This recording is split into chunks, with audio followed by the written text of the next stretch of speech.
Hello दोस्तों, मैं हूं धर्मवीर सिंह देओल और आप सबका इस यूट्यूब चैनल पे बहुत बहुत स्वागत करता हूं। दोस्तों, आज की इस वीडियो में हम बात करेंगे ऑस्ट्रेलिया के करंट विजिटर वीज़ा या टूरिस्ट वीज़ा के ट्रेंड के बारे में कि जो अक्टूबर मंथ है इसमें ऑस्ट्रेलिया वीज़ा दे रहा है या ज़्यादा रिफ्यूज़ल आ रही हैं।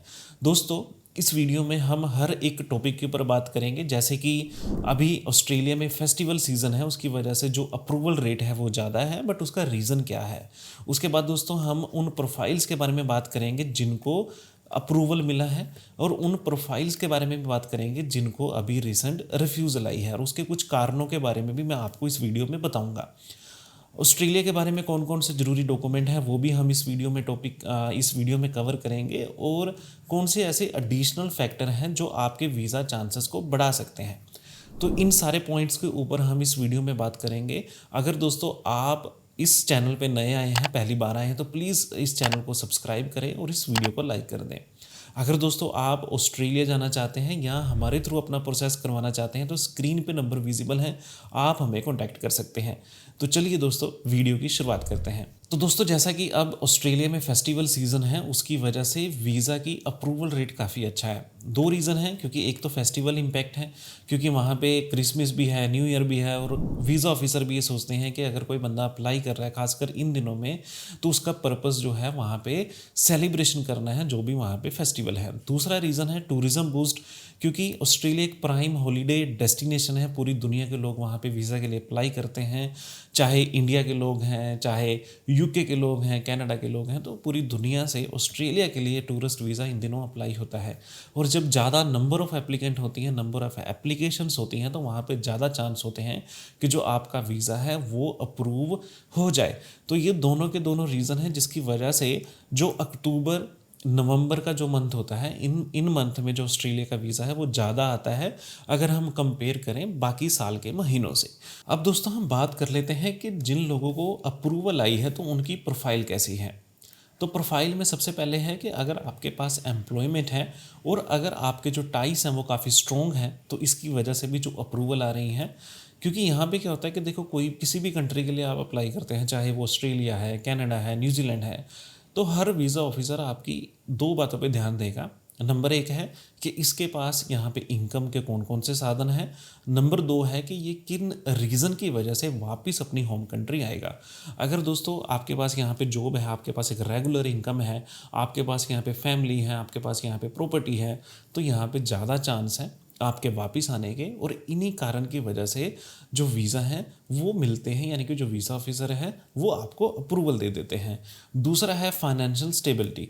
अगर आपके पास 6 मंथ की बैंक स्टेटमेंट है, अगर आपके पास 2 या 3 साल की ITR है, और आप जो भी आपके पास सेविंग है, यानी कि जो भी आपका लास्ट क्लोजिंग बैलेंस है, आप उसका प्रूफ दे पाते हैं, यानी कि सैलरी स्लिप दे सकते हैं।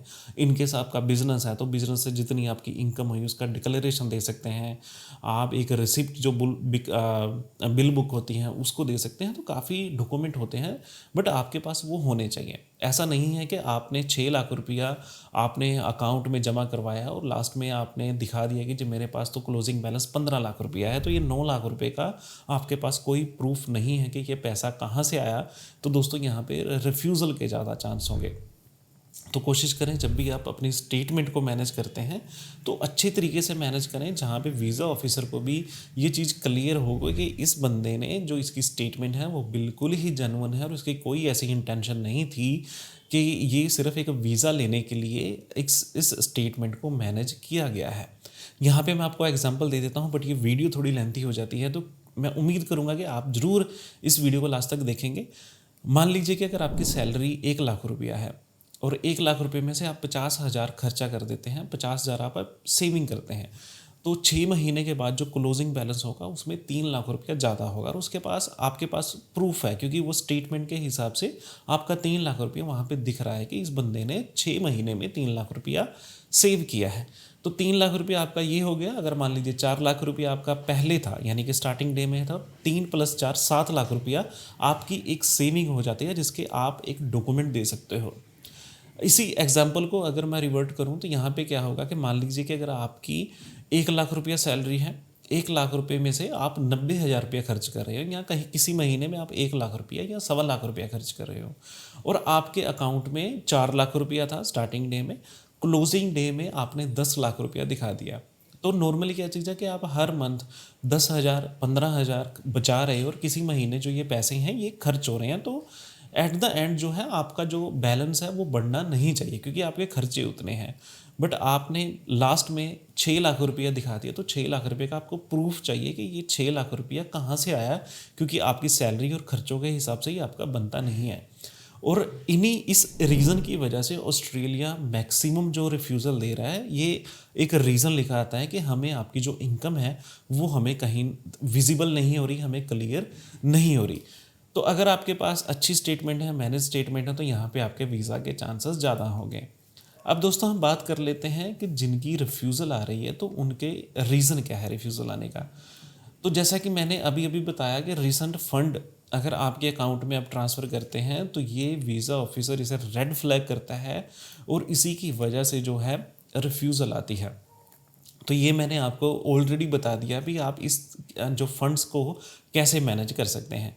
उसके बाद दोस्तों पास्ट रिफ्यूज़ल, अगर आपकी मल्टीपल रिफ्यूज़ल है, ऐसा नहीं है कि मल्टीपल रिफ्यूज़ल के बाद वीज़ा नहीं आता, बट होता क्या है कि जो एक फ्रेश प्रोफाइल में वीज़ा के चांसेस होते हैं और जो एक रिफ्यूज़्ड केस में वीज़ा के चांसेस होते हैं उसमें फ़र्क होता है। क्योंकि आपने ऑलरेडी एक बार अप्लाई कर दिया, उसके बाद में आपकी रिफ्यूज़ल आ गई, तो कहीं ना कहीं आपके चांस है वो कम होते हैं। और ये भी एक रीज़न है, इनकेस आपके पास मल्टीपल रिफ्यूज़ल हैं, आपके पास 2 रिफ्यूज़ल हैं, 3 रिफ्यूज़ल हैं, 4 रिफ्यूज़ल हैं, तो भी जितनी रिफ्यूज़ल होंगी उतने वीज़ा के चांसेस कम होते जाएंगे। और उसके बाद में डॉक्यूमेंट्स की अगर बात करें तो कई जो हमारे पास फाइल्स आती हैं तो वहाँ पे क्या होता है कि अगर देखो अगर आप उस कंसल्टेंट से काम करवा रहे हो जहाँ पे ये कहा जाता है कि आप सिर्फ हमें पासपोर्ट दें और हम आपका वीज़ा निकलवा के दे देंगे, तो दोस्तों यहाँ पे कोई भी ऐसा बंदा नहीं है जो दोबारा आपकी फ़ाइल को अच्छे तरीके से प्रेजेंट कर पाए। तो कोशिश करें कि ऐसे चक्करों में ना फंसें, ऐसे स्कैम्स में ना फंसें। आपके पास जो भी डॉक्यूमेंट हैं, क्योंकि ऑस्ट्रेलिया के लिए इतना नहीं है कि आपके पास भर भर के डॉक्यूमेंट होने चाहिए। अगर आपके पास मिनिमम डॉक्यूमेंट है बट वो रिक्वायर्ड डॉक्यूमेंट सारे हैं तो आप वीज़ा के लिए अप्लाई कर सकते हैं। अगर दोस्तों आप एक नंबर में वीज़ा अप्लाई करते हैं बिल्कुल जेन्युइन तरीके से, तो आपका खर्च है वो काफ़ी कम आता है। अगर आप इसी चीज़ को अगर पैकेज में लेके चलते हैं तो लोग 10 लाख भी लेते हैं, 15 भी लेते हैं, 20 भी लेते हैं। तो ये आपके ऊपर है कि आप कितना पैसा यहाँ पे बचाना चाहते हैं। उसके बाद दोस्तों हम बात कर लेते हैं कि कौन कौन से डॉक्यूमेंट्स हैं जो ज़रूरी हैं ऑस्ट्रेलिया टूरिस्ट वीज़ा के लिए। दोस्तों यहाँ पे कोई ऐसे ज़्यादा डॉक्यूमेंट नहीं है जो आपको चाहिए। देखो आपके पास पासपोर्ट होना चाहिए और पासपोर्ट में एक वैलिडिटी होनी चाहिए कि जो आपका पासपोर्ट है कम से कम 6 मंथ के लिए वैलिड होना चाहिए। 6 मंथ की बैंक स्टेटमेंट होनी चाहिए जिसमें सेविंग्स भी हो और इनकम भी हो। और इनकम कैसी हो, स्टेटमेंट कैसी हो, वो मैंने ऑलरेडी इस वीडियो में बता दिया है। आपके पास आईटीआर होनी चाहिए पिछले 2-3 साल की। आपके पास एम्प्लॉयमेंट या बिजनेस के डॉक्यूमेंट होने चाहिए जिससे ये प्रूफ हो सके कि आप यहाँ पे काम करते हैं, आपका यहाँ पे बिजनेस है और उसकी वजह से आप वापस आओगे। आपके पास प्रूफ ऑफ इनकम होने चाहिए जैसे कि सैलरी स्लिप, और इन केस आपका बिजनेस है तो आपकी जो भी अर्निंग है उसके प्रूफ चाहिए। उसके बाद दोस्तों आपका सोर्स ऑफ फंड होना चाहिए। मान लीजिए कि आपके अकाउंट में 10 लाख रुपए पड़ा है तो आपके पास उसका एक प्रूफ होना चाहिए कि आपके अकाउंट में 10 लाख रुपया कहाँ से आया। उसके बाद दोस्तों आपके पास फैमिली डॉक्यूमेंट होने चाहिए। इनकेस आप मैरिड हो तो मैरिज सर्टिफिकेट होना चाहिए, बच्चों के बर्थ सर्टिफिकेट होने चाहिए, बच्चों के आधार कार्ड होने चाहिए। अगर आप मैरिड नहीं हो तो फैमिली के डॉक्यूमेंट चाहिए, फैमिली में आपके पेरेंट्स के डॉक्यूमेंट चाहिए, अगर आपका भाई बहन है तो उनके आधार कार्ड चाहिए। तो ये डॉक्यूमेंट्स हैं जो मैंडेटरी हैं, जो रिक्वायर्ड हैं। अगर आपके पास ये सारे डॉक्यूमेंट हैं तो आप वीज़ा के लिए अप्लाई कर सकते हैं। अब दोस्तों हम बात कर लेते हैं कि कौन कौन से ऐसे एडिशनल फैक्टर हैं जो आपके वीज़ा चांसेस को बढ़ाते हैं। तो सबसे पहले कि अगर आप वीज़ा के लिए अप्लाई करते हैं, आपने अपनी फ़ाइल में काफ़ी अच्छी ट्रैवल आइटनरी बनाई है जो काफ़ी इजी है समझने के लिए, कन्फ्यूज़न क्रिएट नहीं करती और वीज़ा ऑफिसर को आपका जो पर्पज़ ऑफ विज़िट है, जो आपका ट्रैवल प्लान है वो समझ आ जाता है, तो वहाँ पे ज़्यादा चांस है वीज़ा आने के। उसके बाद दोस्तों जो फंड्स हैं उसके सपोर्टिंग डॉक्यूमेंट साथ में अगर आप लगाते हैं, जैसे कि सैलरी स्लिप्स लगाते हैं, अगर आपका बिजनेस है तो बिज़नेस की अर्निंग लगाते हैं, अगर आपने कहीं पे इन्वेस्टमेंट की है तो इन्वेस्टमेंट के डॉक्यूमेंट लगाते हैं, तो यहाँ पे ज़्यादा चांस होते हैं आपके वीज़ा आने के। उसके बाद दोस्तों अगर आपकी ट्रैवल हिस्ट्री है, यहाँ पे कंफ्यूज ना होना। देखो ऑस्ट्रेलिया के लिए या किसी भी कंट्री के लिए ट्रैवल हिस्ट्री इतने ज़्यादा जो वैल्यूएबल नहीं है, क्योंकि आप किसी भी कंट्री के लिए फ्रेश पासपोर्ट पे वीज़ा अप्लाई कर सकते हैं, क्योंकि मैक्सिमम जो वीज़ा हैं वो इस तरीके से भी आते हैं। दूसरा, अगर आपके पास पॉजिटिव ट्रैवल हिस्ट्री है, इसमें देखो, अगर आप यूएसए जाते हैं, अगर आप कनाडा जाते हैं, शेंगन कंट्री जाते हैं, जहाँ पे आपके डॉक्यूमेंट को चेक किया जाता है, डॉक्यूमेंट के बेस पे आपको वीज़ा दिया जाता है, वो ट्रैवल हिस्ट्री काउंट होती है।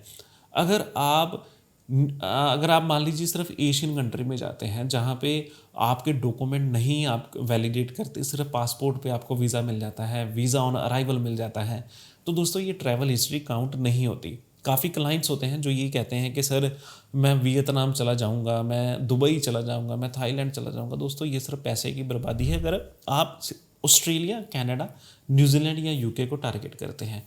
अगर आपका पर्पस घूमना है तो आप किसी भी कंट्री के लिए जाओ, क्योंकि हर कंट्री का अपना एक कल्चर है, अपनी एक वाइब्रेशंस हैं, तो आप उन्हें एंजॉय कर सकते हैं। बट अगर आप इसलिए आप ट्रैवल हिस्ट्री बना रहे हैं कि आपने एट द एंड एक बड़ी कंट्री के लिए अप्लाई करना है, तो दोस्तों ये सिर्फ पैसे की बर्बादी है, उसका कोई इतना ज़्यादा बेनिफिट नहीं होता अनलेस अनटिल आपके पास एक अच्छी कंट्रीज़ जिसमें यूएसए, कनाडा, न्यूजीलैंड, यूके जैसी कंट्रीज़ हों।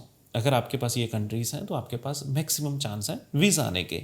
उसके बाद दोस्तों, अगर आपकी कोई रिफ्यूज़ल नहीं है तो यहाँ पे क्या चीज़ है कि मान लीजिए कि आपकी फ्रेश प्रोफाइल है, आपके पास सारे डॉक्यूमेंट हैं, आपके पास हर एक तरह का प्रूफ है, तो यहाँ पे ज़्यादा चांस होंगे वीज़ा आने के।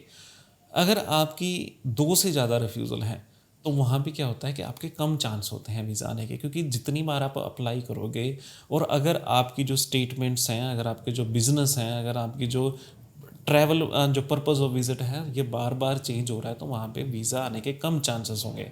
तो कोशिश करें आप जब भी फ़ाइल अप्लाई करें, फ्रेश पे अप्लाई करें। इनकेस आपके पास सारे डॉक्यूमेंट हैं, इनकेस आपकी रिफ्यूज़ल है, तो आपको जो भी आपकी फ़ाइल लगी थी, यानी कि एप्लीकेशन फॉर्म में क्या था, कवर लेटर कैसा था, लेटर ऑफ इंटेंट कैसा था, उसने जस्टिफिकेशन लेटर बनाया नहीं बनाया, तो ये आपके पास होने चाहिए जब भी आप दोबारा अप्लाई करो, जिससे आपकी सेम प्रोफाइल वहाँ पे प्रेजेंट हो सके।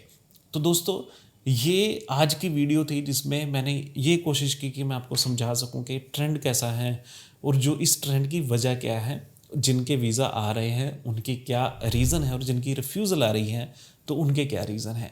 तो होपफुली ये वीडियो आपको अच्छी लगी होगी, इन्फॉर्मेटिव लगी होगी। अगर दोस्तों आप इस चैनल पे नए हैं तो प्लीज़ इस चैनल को लाइक कर दें, शेयर कर दें और सब्सक्राइब कर दें। और अगर आप हमारे थ्रू अपना प्रोसेस करवाना चाहते हैं तो स्क्रीन पे नंबर विजिबल है। चलिए दोस्तों, मिलते हैं अगली वीडियो में।